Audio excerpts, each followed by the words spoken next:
untreated bipolar symptoms can wreak havoc on people's lives. Relationships can be strained, finances can be ruined, and people can feel trapped. But you don't have to live this way. There is a way to treat bipolar disorder, and a better life is available.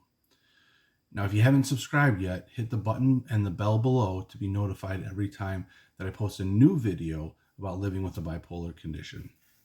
And just to let you know, I use these concepts myself. I'm an occupational therapist and a certified peer specialist, and I'm successfully living with my own bipolar condition. And there'll be videos linked to what it is to be, how do I define successfully living with a bipolar condition? So the first thing I want to touch base about is medication. Now, I know that there's a lot of emotion and a lot of different feelings around medication. There are side effects and the stigma associated with the psychotropic drug. But I must say, I fall into the camp of needing medication and seeing the value of medication. And I've also seen a lot of people go off their meds or stop taking their meds because they don't like the side effects, or they don't like the stigma, or they feel they don't need it, or all of a sudden they're feeling good and so they feel like, okay, I don't need it anymore. And the symptoms kick in really quick, pretty significantly after stopping. So I've seen people off their meds and it doesn't necessarily help. So like I said, I'm in the camp of definitely needing meds and keeping on to the meds and using them as a tool. Now, they're not the complete answer by themselves, but as a tool. And one of the things that's really important is to keep in mind the purpose of medication. The purpose of the medication is not to make all the yucky stuff go away and make everything picture perfect and nice. The purpose of the medication is to soften the side effects, soften the symptoms. And when we soften the symptoms, we're then able to set it where the symptoms are no longer the puppeteer playing our actions and behaviors and feelings. It puts it into a world or a area that we can work with and live with and use life skills and techniques to work through. So that's the purpose of medications. It's not to fix you. It's not to make the illness go away. It's really to help soften the symptoms so that I can work with them. Now, there's a huge difference that I want to put out there between coping with an illness and managing a condition. I do explain this in another video, and I'll include a link below so that you can access that if you want to. But with that being said, I found 3 parts to successfully working with and living with my own bipolar condition. Aside from medication, like I said, medication softens the symptoms, and it's important. But what else do you do? And it's the lifestyle stuff, and I'll get into that in just a minute. So the three areas. Number 1 is mental tools that help shift my relationship with the symptoms and the discomfort associated with the symptoms into a more empowering state. And that way we're not victims of the symptoms, but we're more in the driver's seat of working with them. The second one is clarifying personal values, missions, goals, the sense of what's the spice of life, what's my spark, what gives me fulfillment, and really clarifying what those things are. And then the third one is creating a lifestyle that allows me to help live into those values and live into those purposeful activities and meaningful activities, even while feeling some of the symptoms. So that's kind of like the 3-prong approach. If this is making sense, and if you're liking what you're hearing so far, then again, hit the subscribe button and the bell below, and that way you can get notified when other videos come out. So the first thing I want to talk about are the mental tools. The whole concept with mental tools, it's not necessarily to make all the negative stuff go away. The point is how do I shift my relationship with some of those symptoms into a more empowering one? And there's a few different techniques that I found to be really, really helpful. And the first one I want to talk about is ACT, or acceptance commitment therapy. And one of the fundamental tools that I've experienced from there is it's that sense of, instead of running from the negative thoughts and feelings, it's a matter of focusing on taking action towards the meaningful, fulfilling activities. And it's about being in action, not just talking about the feelings. And so ACT I have found to be a really helpful therapy and approach into what's going on. And so with ACT, one of the big things is noticing kind of where you're coming from when you're taking the action. So am I doing things towards something that's meaningful, or am I doing something to escape something that's not feeling good? This sense of being aware of what state I'm in, that's like a really important piece of that. The second thing I want to talk about is the cognitive behavioral therapy, and that's that relationships between thoughts, feelings, and actions. And I have another video on thoughts, feelings, and actions that, again, I'll put a link to that talks a little bit more about that. But it's this point of these are things that I have, not something that I am. And if I can, there's a relationship between thoughts, feelings, and actions. And if I influence one of those, it can influence the other two. Changing my thoughts doesn't necessarily take me out of depression, but shifting my thoughts into gratitude and thankfulness can help soften the intensity of that negative feeling and help soften some of the stuff with the depression. So it's having those skills and tools and working with that. Third one that I want to mention is the acceptance ladder. And I have a video on the acceptance ladder. I'll include a link below. And one of the things with the acceptance ladder is I have found that I don't always appreciate and I don't always feel good about the symptoms that are associated with my bipolar condition. And when I'm in the negative symptoms, the discomfort of the symptoms, it's harder for me to accept it. And so I use a tool called the acceptance ladder to help me work through that so that, again, I'm in a more empowered state. And basically, really quickly, there's 5 different levels: curse, difficult, is what it is, teacher, and gift.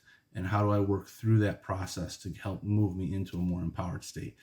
Like I mentioned earlier, there's a link to the video below that is specifically talking about that tool. So that has to do with our mental tools, or how do we shift our relationship with that discomfort and with those symptoms into a more empowered state. It doesn't necessarily make everything go away, but it does help me relate to it in a more empowered way. The second factor, or the second leg, if you will, is values clarification. And that is all about the people or the activities that are important to me that bring about fulfillment. And it could be helping another person. It could be volunteering. It could be playing music. It could be going into nature. Whatever that is, that's what you want to capture. That's what you want to lean into. That's what you want to clarify and identify.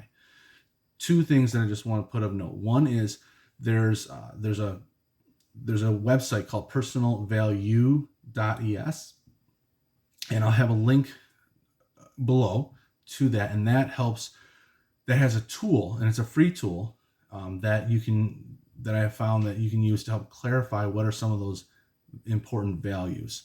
And you start off by clicking the ones that resonate with you, and then it does an exercise where you prioritize, between this one or this one, which is more important, and then that can help come up with your top 3 to 5 values that are there. And that's a guide. It can help steer the direction that you're looking.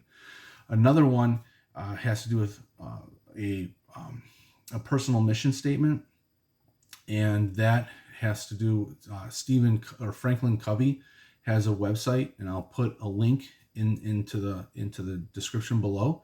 And that has a tool that can help you come up with a personal mission statement, which has to do, again, with your priorities, if you're in that state that you want to work with it. So there's a couple free tools that are out there that you can use to help clarify what are those roles, what are those missions, what are those things of priority that can help you get going with that area of fulfillment and really working on how do I do those meaningful activities.